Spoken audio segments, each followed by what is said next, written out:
ہمارے چینل تبلیغ T V کو ضرور سبسکرائب کریں اور نئی اپڈیٹس کے لیے گھنٹی کے بٹن کو ضرور دبائیں۔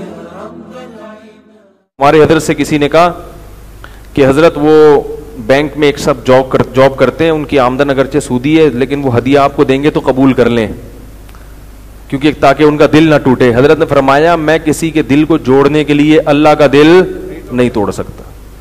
جو چیز حرام ہے وہ سب کے لیے حرام ہے۔ لوگ کیا کرتے ہیں، بینک کا جاب ہے، وہ کچھ کھلا رہا ہے تو یار مسلمان ہے اس کا دل نہ ٹوٹے۔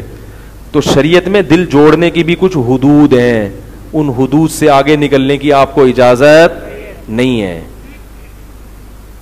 بینک والے سے، سودی بینک میں جو جاب کر رہا ہے، اگر اس کا ہدیہ لینا ہے تو اس کو پہلے بتا دیں کہ میں لے تو رہا ہوں مگر میں اتنے پیسے صدقہ کروں گا، اس ہدیے کے پیسے کیا کروں گا، صدقہ کروں گا۔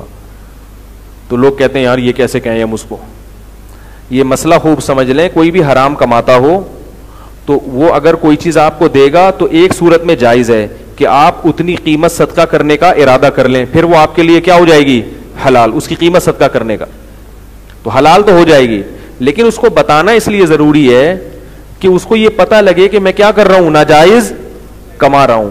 کیونکہ اگر آپ اس کو بتائیں گے نہیں تو وہ کہے گا یہ دیندار لوگ ویسے تو سود کو حرام حرام کہتے ہیں مگر جب ان کو کچھ کھلاؤ تو بڑے آرام سے کھا بھی لیتے ہیں۔ یہ تو یہ کون سا حرام ہوا بھائی، جب کچھ کھلاؤ تو بڑے آرام سے کھا بھی لیتے ہیں۔ مسئلے سے مسئلہ نکلتا ہے۔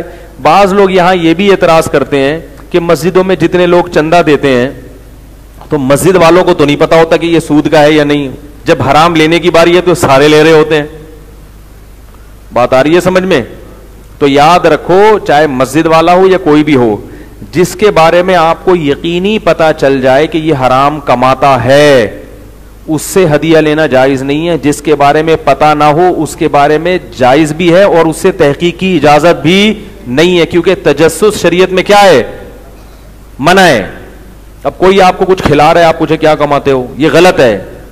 حدیث میں آتا ہے، حضرت عمر کا قول ہے، اب ہیمو ما اب ہم اللہ، جس چیز کو اللہ نے چھپا دیا اس کو اب لوگوں کی تحقیق نہ کرتے، تو کیا کماتا ہے، تو کیا کماتا ہے، تو کیا کماتا ہے، کیا مسلمان ہے تو حلال ہی کماتا ہوگا، اس لیے کسی کے بارے میں تحقیق کی اجازت نہیں۔ ہاں جب پتا چل جائے پھر اس سے احتیاط کرنا لازم ہے، اور یہ بھی جب لازم ہے جب حرام کے علاوہ حلال نہ کماتا ہو۔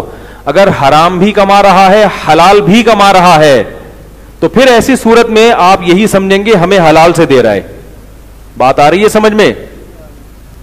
بھائی لوگ میرے سے مسئلے پوچھتے ہیں کہ ایک بھائی گھر میں ہمارے دعوت ہے، لوگ پوچھتے ہیں کہ ایک بھائی کی آمدن سود کی ہے اور دوسرا حلال کماتا ہے، اب ہمیں نہیں پتا دعوت کس پیسوں سے کر رہے ہیں، تو فتویٰ یہ دیا جاتا ہے کہ جب آپ کو پتا نہیں ہے تو آپ یہی سمجھیں گے کہ کس سے کر رہے ہیں، حلال سے، کیونکہ شریعت نے اس معاملے میں آسانی رکھی ہے، کیونکہ اگر اس طرح تحقیق کر لیں پھر تو دنیا میں کسی کام کا نہیں رہتا آدمی۔ ہاں اگر وہ خود کہہ لیں کہ وہ والے بیٹے نے دعوت کی ہے جو بینک میں ہے تو پھر جائز نہیں، آپ بولیں بھائی ہم نہیں کھا سکتے، ہمارے لیے کیا ہے، بڑا مسئلہ ہے، اجازت نہیں ہے ہمیں۔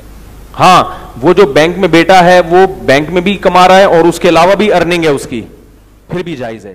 پھر یہ